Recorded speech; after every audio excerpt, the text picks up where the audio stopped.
suatu hadis Rasulullah bersabda, "Innallaha la yanzuru ila suwarikum wa a'malikum, walakin yanzuru ila qulubikum wa niyatikum."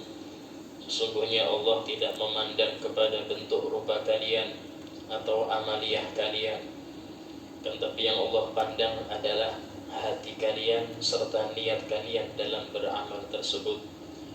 Sehingga tugas paling penting dari setiap hamba, dan dengan tugas itulah para nabi diutus, kitab-kitab diturunkan oleh Allah, adalah memperhatikan hatinya, memperhatikan jiwanya. Sehingga Allah Ta'ala bersumpah di dalam Al-Quran dengan sebagian besar makhluk-makhluknya yang besar. Allah yang maha besar bersumpah dengan makhluk-makhluknya yang besar untuk suatu sumpah yang sangat besar. Itu Allah berfirman, "Wasyamsi wa duhaha," demi matahari dan waktu duha, "wal qamari idza talaha," demi bulan, "wan nahari idza jallaha," demi siang, "wal laili idza yaghshaha," demi malam, terus kemudian sampai isi sumpahnya adalah qad aflaha man zakkaha, sungguh telah beruntung orang yang mensucikan jiwanya daripada penyakit-penyakitnya, daripada hal-hal yang menutupkan dia dari memandang hal-hal yang gaib, khususnya Allah Subhanahu wa Ta'ala. Wa qad khaba man dasaha, dan sungguh telah celaka orang-orang yang mengotori hatinya dengan berbanyak maksiat, atau dia tetap berakhlak-akhlak yang buruk. Dan ini merupakan suatu tujuan daripada syariat, adalah pembersihan jiwa, pembersihan hati. Karena itulah wajib bagi kita memperhatikan hati kita setiap waktu. Dan hati ini mempunyai penyakit, yang mana penyakitnya ini sangat berbahaya ketika kita sudah wafat. Tidak bisa diperiksa hanya dengan kita berkaca, tidak, tapi harus duduk di depan seorang alim yang dia mengetahui penyakit-penyakit hati. Kalau tidak menemukan, maka bacalah kitab mereka, karena di situ terdapat obat-obatnya. Dan ini merupakan suatu ilmu yang wajib, termasuk ilmu syariat itu at-tasawuf. Sehingga agama seseorang tidak sempurna kecuali dia mendalami 3 hal ini. Yang pertama Islam, yaitu urusan fikih. Yang kedua iman, yaitu urusan tauhid. Yang ketiga ihsan, yaitu urusan tasawuf atau membersihkan jiwa. Alhamdulillah, melanjutkan kita kepada pembahasan Kitabul Adhkar dari Imam Yahya bin Syaraf An-Nawawi, masih di dalam pembahasan bacaan amin. Qala al-musannif Al-Imam Yahya bin Syaraf An-Nawawi rahimahullah ta'ala wa nafa'ana bihi wa bi'ulumihi fid darin amin. Wa yustahabbu ta'min fi shalah lil imam wal ma'mum wal munfarid. Disunahkan membaca amin di dalam salat, baik untuk imam atau makmum maupun orang yang salat sendirian. Itu kapan? Ketika Fatihah. Wa yajharu bihil imamu wal munfaridu fi sholatil jahriyah. Di dalam sholat jahriyah, maghrib, isya, subuh, imam dan orang yang sholat sendirian juga sunnah mengeraskan aminnya. Ya, jadi amin bukan pelan bagi imam, tapi keras, dengan tujuan agar aminnya dia diikuti oleh aminnya makmum, yang mana pahalanya adalah terampuni segala dosa. Hadis yang sudah pernah saya sampaikan kemarin, itu Rasulullah bersabda, "Idza ammanal imam fa aminu." Jika imam membaca amin, maka aminlah kalian. Fa inna man wafaqa ta'minuhu ta'minal malaikah ghufiralah. Karena barang siapa yang aminnya dia membarengi aminnya malaikat, maka dosa dia diampuni. Dosa dia diampuni. Para ulama mengatakan, kapan aminnya malaikat ini kapan? Yaitu ketika aminnya imam. Sehingga makmum untuk mendapatkan ampunan yang sangat besar ini dengan amal yang sangat ringan, yaitu cuma baca amin, tapi aminnya dia harus berbarengan dengan aminnya imam, dan tidak mungkin bisa membarengi kecuali kalau imamnya mengeraskan juga, mengeraskan dan juga dipanjang, bukan amin selesai, hanya nggak bisa bareng itu. Jadi amin ada barengi, sehingga ada berbarengan. Nah di situ letak daripada maufiratullah, ampunan Allah untuk yang membaca amin.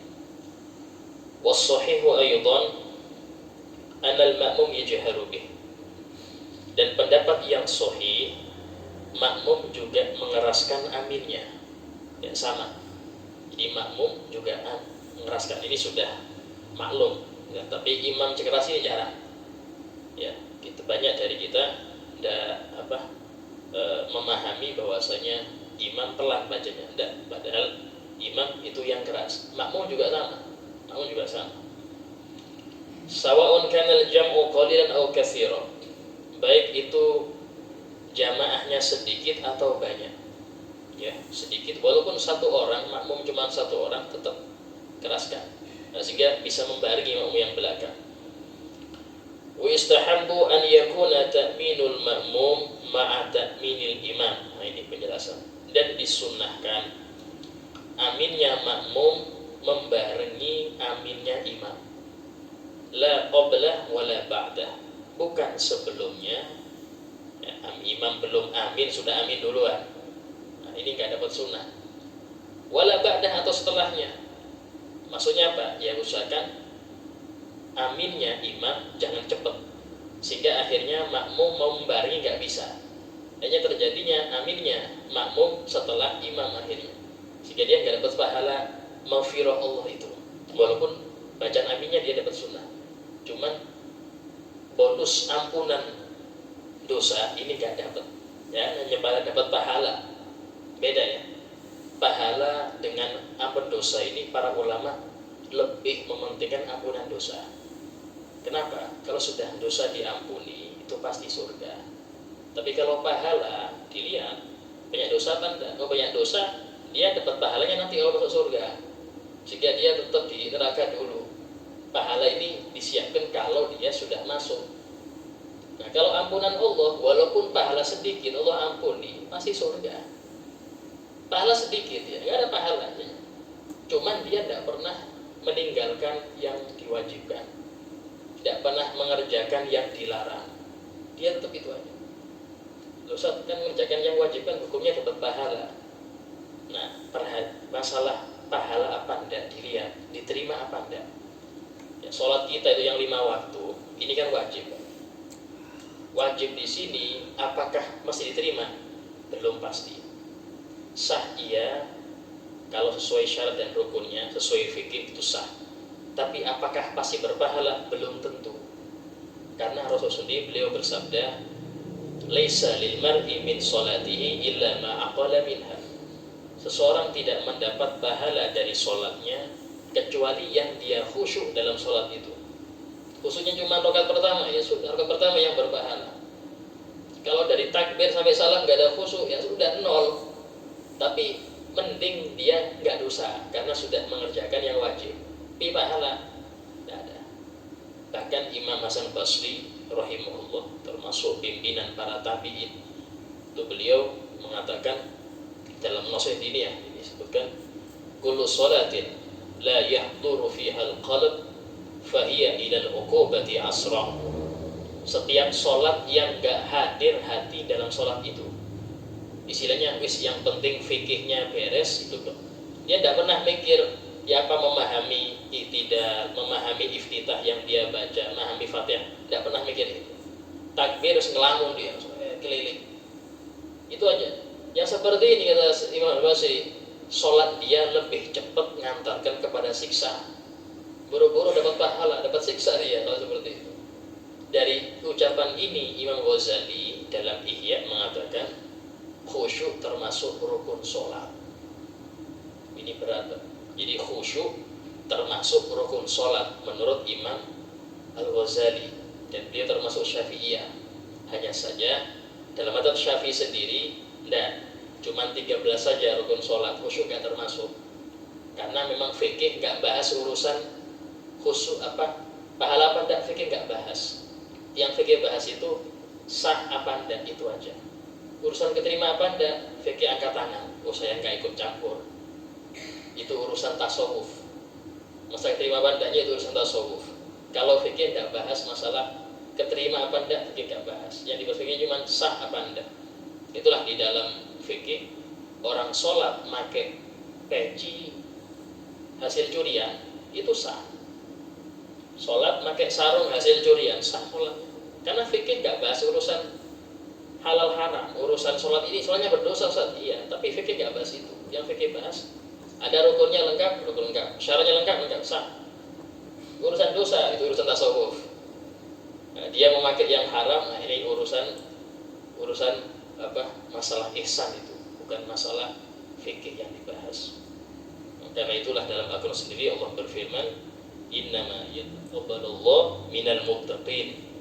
Allah hanya menerima amal dari orang yang bertakwa. Dari orang yang bertakwa. Sehingga semua kewajiban Allah itu satu paket. Orang sholat lengkap, puasa lengkap, tapi nggak zakat, nggak diterima semua ini. Ustaz, kalau diterima berarti saja percuma sholat. Lu Anda nggak sholat tambah dosa. Anda nggak sholat karena mengetahui Anda nggak zakat, terus nggak diterima sholat Anda ngerti itu.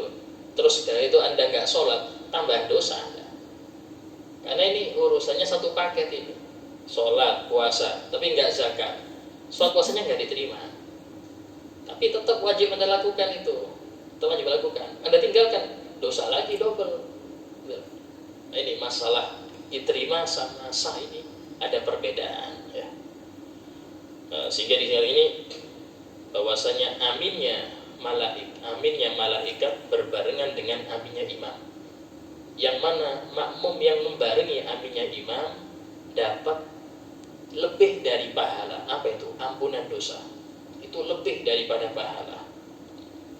Walaysa fis shalah mawdi'un yustahabbu an yaqtarina fihi qaul ma'mum biqaulil imam illa fi qaulihi amin. Nah ini. Dan tidak terdapat suatu amalan dalam sholat yang disunnahkan membaringnya makmum kepada imam kecuali ucapan amin.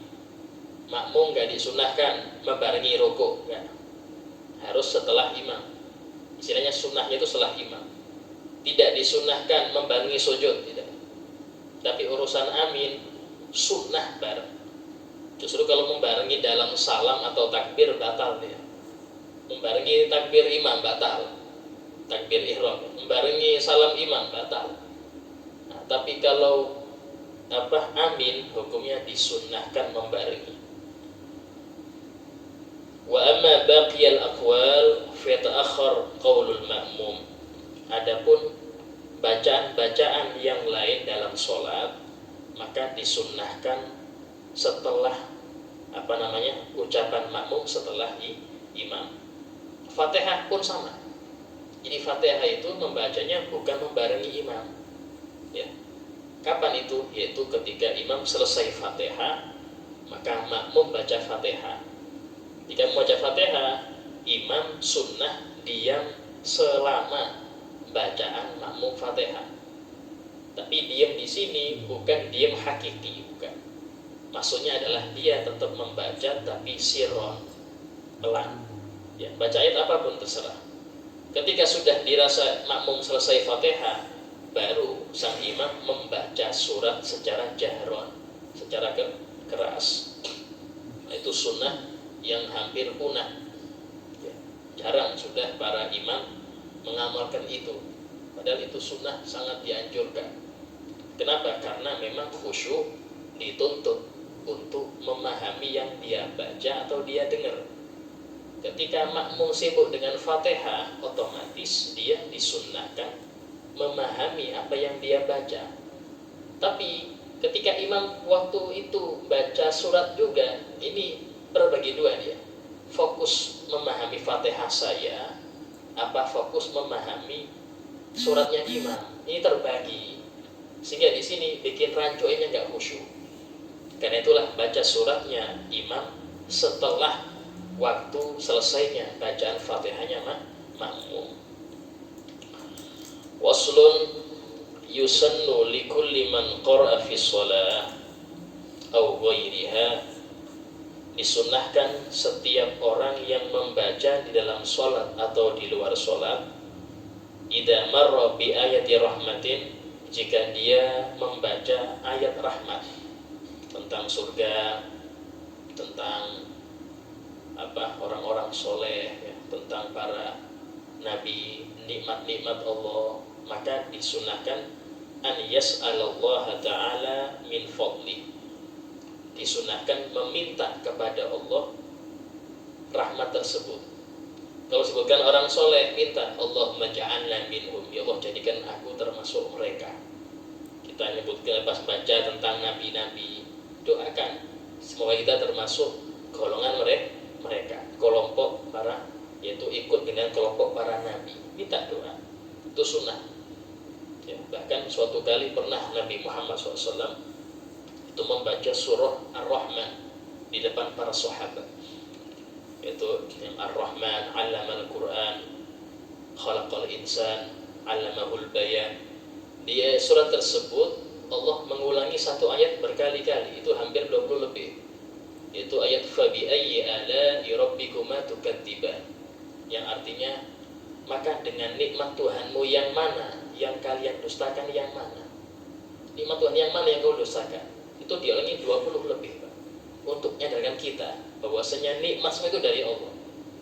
Sampai-sampai di dalam kitab terdahulu itu Allah pernah berfirman kepada Nabi Musa, ya Musa, kun ashkaron nas, jadilah engkau manusia yang paling bersyukur. Maka Musa mengatakan, wa kaifa akunu ashkaron nas ya Rasul, ya Rabb, bagaimana aku ini bisa menjadi hamba yang paling bersyukur ya Allah. Maka Allah menjawab, anta'lama anna ni'amaka fi minni, yaitu engkau mengetahui, meyakini nikmat yang ada pada engkau semua itu dari aku, itu sudah cukup. Itu menjadi paling syukurnya hamba. Jadi gampang, gak perlu macam-macam, cukup kita mengetahui semua yang pada kita ini dari Allah, itu sudah paling syukurnya.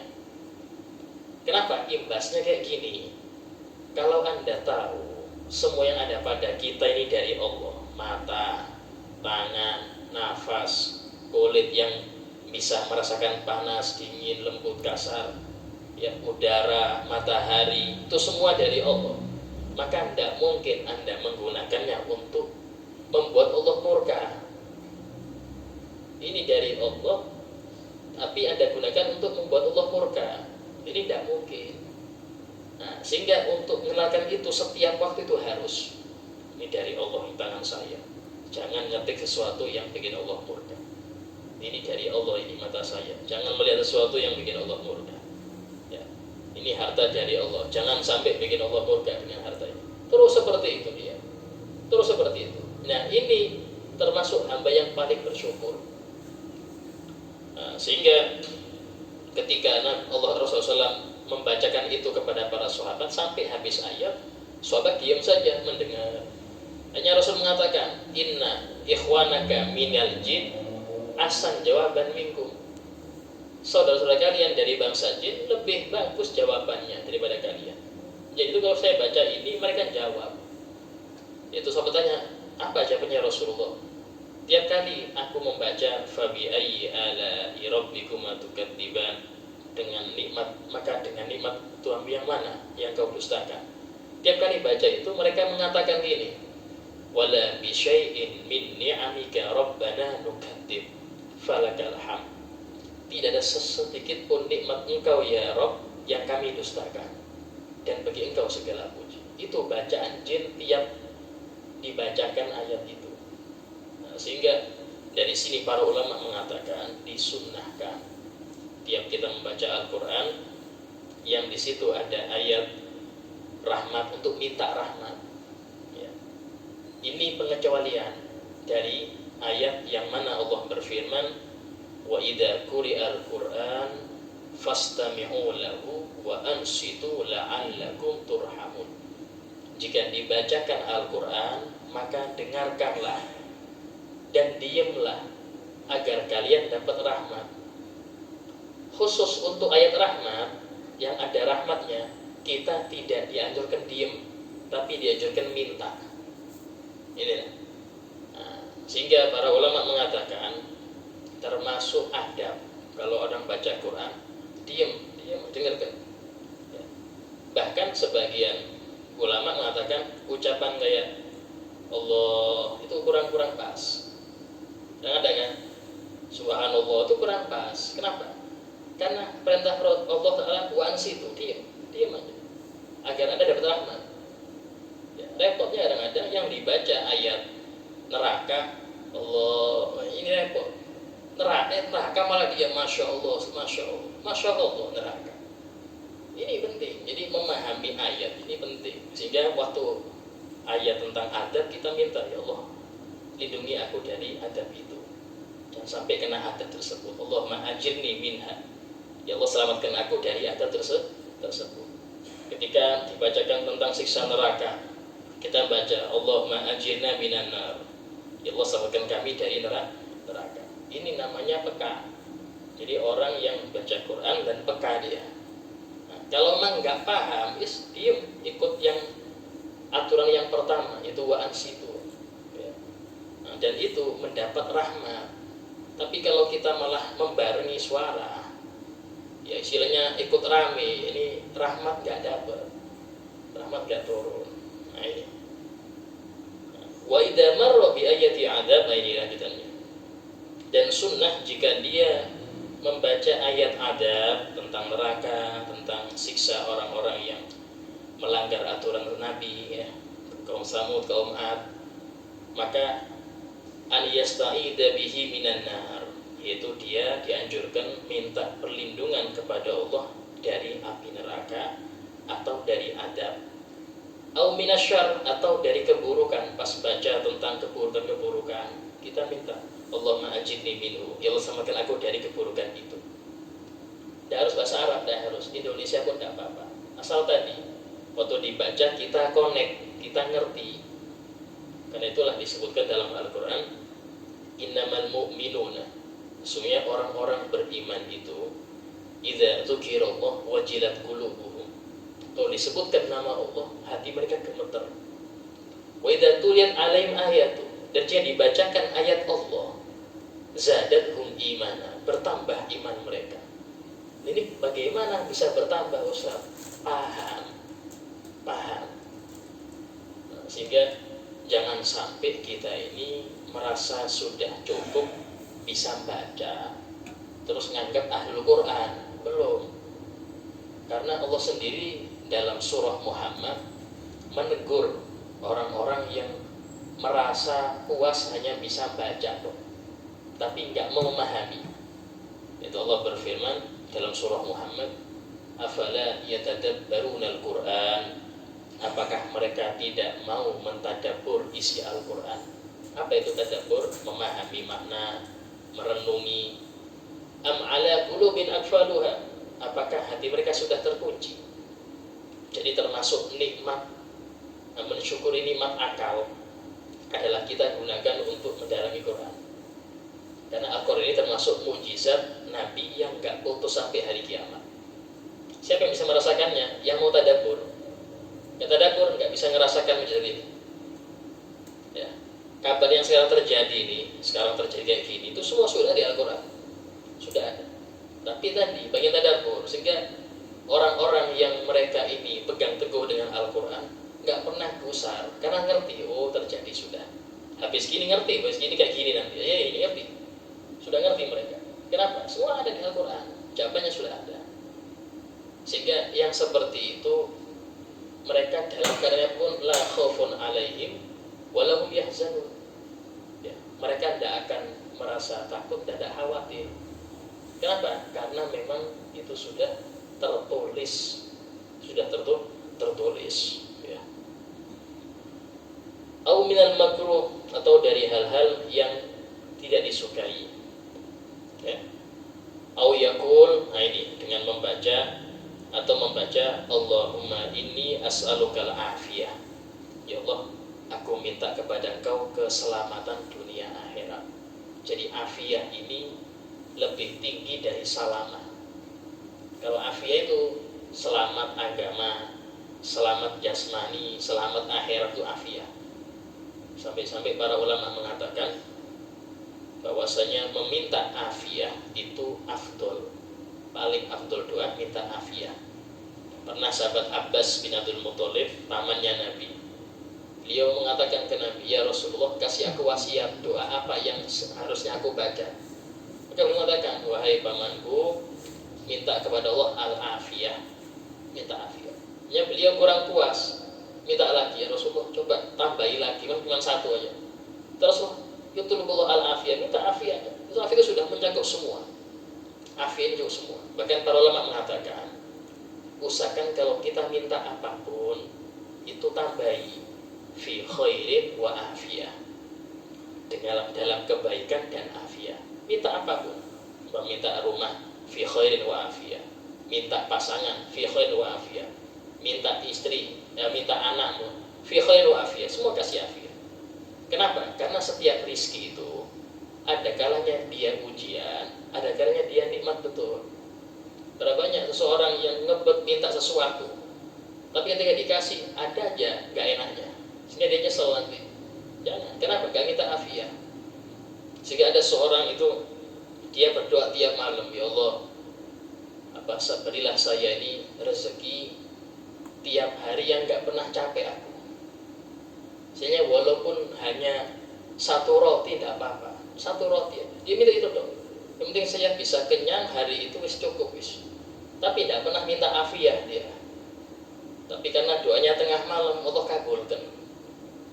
Ya, waktu di pasar orang kelahi, nah, dia berusaha melerai, kena pukul juga, bonyok dia, datang polisi ketangkep. Intinya kita dia melerai, dia ketangkep juga kena bonyok, dianggap dia ikut kelahi. Di penjara, dapat roti tiap hari, tapi nggak minta afiyah, ya akhirnya di penjara dia dapatnya. Betul, dia nggak capek, dapat terus, tapi nggak minta afiyah, di penjara akhirnya. Nah, ini minta afiyah. Di afiyah ini termasuk kelembutan Allah di setiap sesuatu. Ya, sehingga kita setiap keadaan itu pasti ada nyamannya, ada ridho Allah di situ, itu afiyah. Au nahwu dzalik atau selainnya. Wa idza marra bi ayatin zihin lillah, dan jika dia melewati atau membaca ayat tentang keagungan Allah, maka bacalah subhanallah nazzaha. Ya, nah, contoh umpama ayat subhanalladzi asra bi 'abdihi lailan. Nah, itu enggak apa-apa baca tasbih subhanallah, enggak apa-apa. Ada pasnya. Jangan semua ayat subhanallah semua, subhanallah, ini tidak pas. Akhirnya melanggar yang insot itu, suruh diem. Gitu. Harus pas, jangan kemana anda arahnya.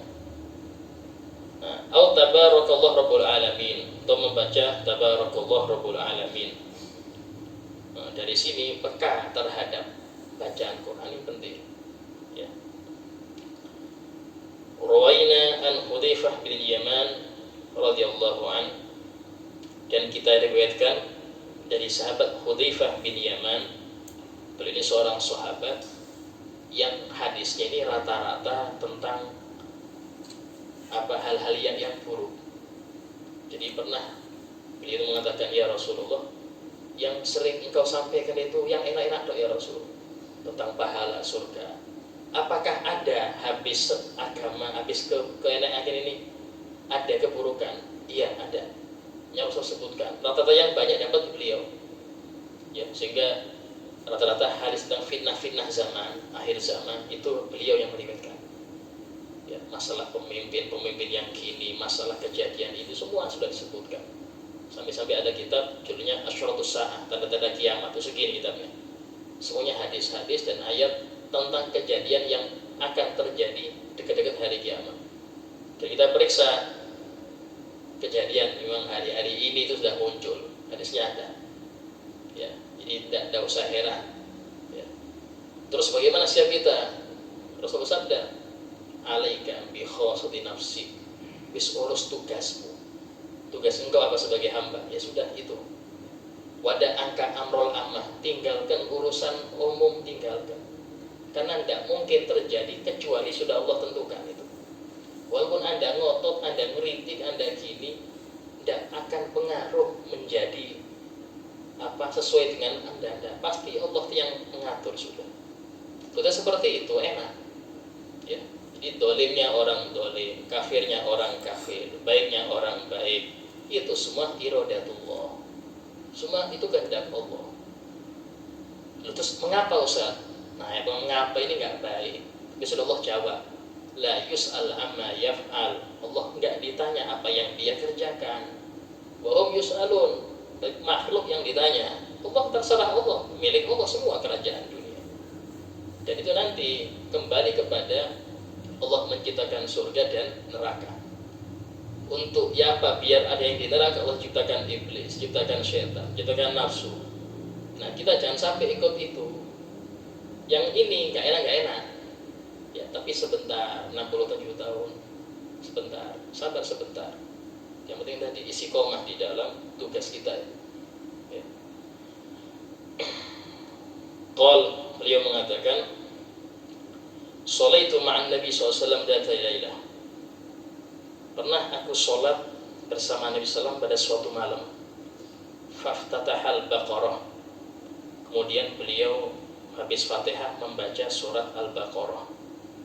Fakultu, maka di hatiku ada terucap, yarka indal mi'ah. Mungkin ini 100 ayat rukuk sudah ini. 100 ayat ini lumayan. Misalnya kayaknya rukuk. Summamatu, tapi lanjut. Di 100 kok lanjut itu. Ya. Fakultu, maka aku bilang di hatiku, oh mungkin ini habis gini rukuk ini. Yusolli biha firaq. Mungkin Al-Baqarah ini selesai satu rakaat aja ini. Famado, tapi lanjut. Bisa Baqarah Ali Imran.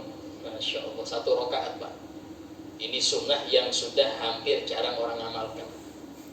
Kita kalau Anda punya hafalan Yasin, sesekali Yasin satu rakaat. Anda punya hafalan apa? Umpama Waqiah, sekali ayo. Rakaat pertama Yasin, kedua Waqiah. Rasul sampai bengkak kaki. Kita nggak pernah, saya itu nggak pernah. Ayo coba sekali. Nah, bahkan para ulama mengatakan bahwasanya yang hafal surat, contoh juz amma, ya amalkan satu rakaat 3 surat. Contoh mulai Amil Sa'alun, An-Nazi'at atau apa, amalkan agar kita merasakan yang dirasakan Nabi itu ya apa. Ini itiba di situ. Ya itiba di situ. Bahkan Al-Habib Hasan bin Soleh Al-Bahr itu beliau tuh kata anaknya, Abah ini setiap malam sholatnya itu 2 rakaat mulai habis isya sampai subuh 2 rakaat. Rakaat pertama hatam Quran. Beliau ini masih baru, masih gurunya Habib Ali Habsyi. Habib Ali Habsyi 1 abad yang lalu lah. Ini masih gurunya. Biasa sudah baru. Rakaat kedua baca Al-Ikhlas 9.000. Itu baru selesai waktu sahur, baru tutup witir. Ini tiap malam, Masya Allah. Itu harus ada semangat itu harus ada. Ya, fakultu yarka biha. Sudah ya? Belum 5 menit lagi. Maka aku mengatakan, ini kayaknya rukuk ini, habis Al-Baqarah selesai rukuk. Selesai Al-Imran, baca Al-Imran lagi. Faqra'aha, dibaca sampai full. Ya, Al-Baqarah 287 ayat. Ditambah Ali Imran 200 ayat, 487, hampir 500. Kemudian membaca An-Nisa lagi. An-Nisa 200 lebih, Pak. Masya Allah. Yaqra' mutarasilan ini. Beliau banyak apa cepat? Enggak. Ayat per ayat. Ayat berhenti. Pelan bacanya. Kenapa? Menikmati. Ini yang sampai Rasulullah bersabda, wa ju'ilat qurratu aini fis shalah. Dan dijadikan hobiku itu dalam sholat. Ada orang hobi mancing, mulai pagi sampai sore nggak dapat, nggak kapok, besok mancing lagi. Kenapa? Bukan dapat ikan yang dia cari, hobinya itu. Dia hobinya memang di situ, walaupun nggak dapat dia nggak masalah karena hobi. Ini Nabi hobinya dalam sholat. Sehingga para ulama mengatakan di antara para wali Allah itu ada para wali-wali yang Allah berikan hobinya di dunia, nanti di alam barzakh. Yang senang hobi sholat di alam barzakh sholat, yang hobi baca Quran di alam barzakh baca Quran. Sayyidina Utsman bin Affan ini senang baca Quran. Pernah Sayyidina Ali bin Abi Thalib ketika beliau menziarahi kuburnya Sayyidina Utsman, beliau nempelkan telinganya ini di tanah, dengar suara Quran, lagi baca Quran. Karena memang seumur hidup senang Quran. Bahkan ketika wafat beliau baca Quran, tidak ngelawan. Sayyidina tidak ngelawan. Karena malamnya mimpi Nabi, ya Utsman, hari ini engkau puasa, nanti berbuka sama aku, menyapa upati ajalku ini. Itu dikepung rumahnya beliau, dikepung orang banyak untuk membunuh beliau. Yang bunuh bukan orang kafir, muslim yang terfitnah, yang diterfitnah. Sayyidina Utsman ini penjahat, padahal beliau orang paling afdol nomor 3. Sampai saya Rasul mengatakan madar Utsman badaliyau, setelah Sayyidina Utsman ini membeli sumurnya orang Yahudi dengan miliaran waktu itu, beliau mengatakan, saya Rasul mengatakan, maksiat apapun yang Utsman kerjakan habis hari ini enggak bahaya, enggak masalah. Kenapa? Sudah bikin Allah ridho. Yang kayak gitu dibilang penjahat, ya kan? Terbunuhnya disembelih, nggak ngelawan, disembelih dia.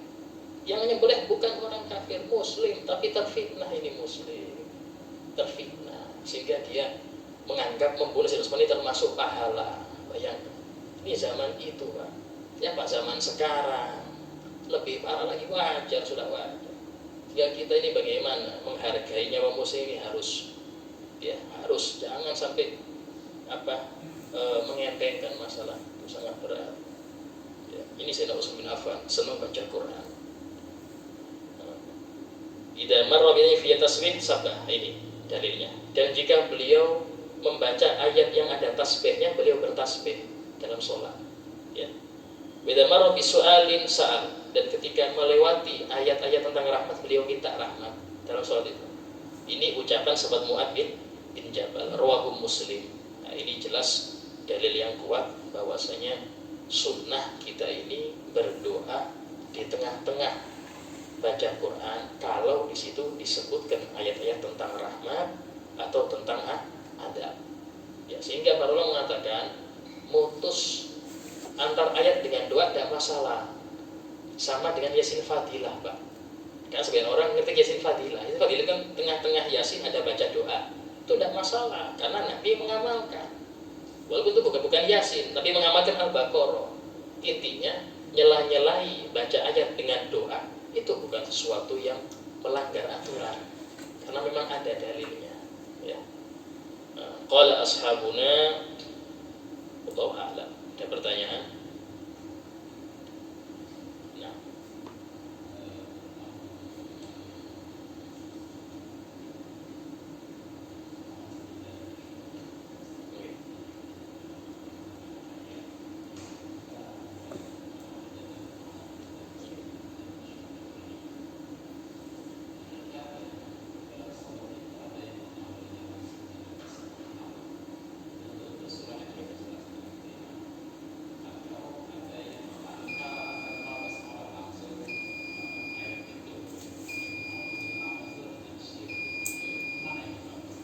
Itu untuk Fatihah. Surat nah, untuk surat jika dia membaca dari awal surat, sunnah bismillah. Jadi kalau dia membaca di pertengahan surat, enggak sunnah bismillah, langsung a'udzubillah. Ya. Memang beberapa riwayat Nabi beberapa kali ada ayat khusus yang Rasul baca di tengah-tengah. Contoh ayat innal ladzina qalu rabbuna Allah tsumma istaqamu, tanazzalul itu. Ada juga Rasul inna fi khalqis samawati itu di akhir-akhir surah Ali Imran. Yang mau membaca itu sunnah a'udzubillah saja tanpa bismillah. Kenapa? Di pertengahan ayat. Tapi kalau di pertengahan surat ya. Kalau di awal surat sunnah bismillah, kecuali Baroah. Surat Taubat itu tidak disunahkan bismillah, langsung a'udzubillah. Nah, ini untuk masalah baca bismillah ketika di surat setelah Fatihah. Insyaallah. Ya. Ya. Ada. Kalau di dalam masalah taubah ya, surat taubah. Dan mazhab Syafi'i pun masih khilaf antara Imam Ibn Hajar dan Romli. Imam Ibn Hajar mengatakan membaca bismillah dalam surat taubah hukumnya haram. Di awal haram, di tengah-tengah makruh. Imam Romli tidak. Imam Romli mengatakan di awal taubah hukumnya makruh, di tengah-tengah mubah, bukan sunnah, mubah, boleh, nggak sampai haram. Itu Imam Romli, Muhammad bin Ahmad Ar-Romli. Insyaallah untuk pembahasan al-adhkar yang akan datang kita masih dalam masalah amin. Fadilah habina syafi'ina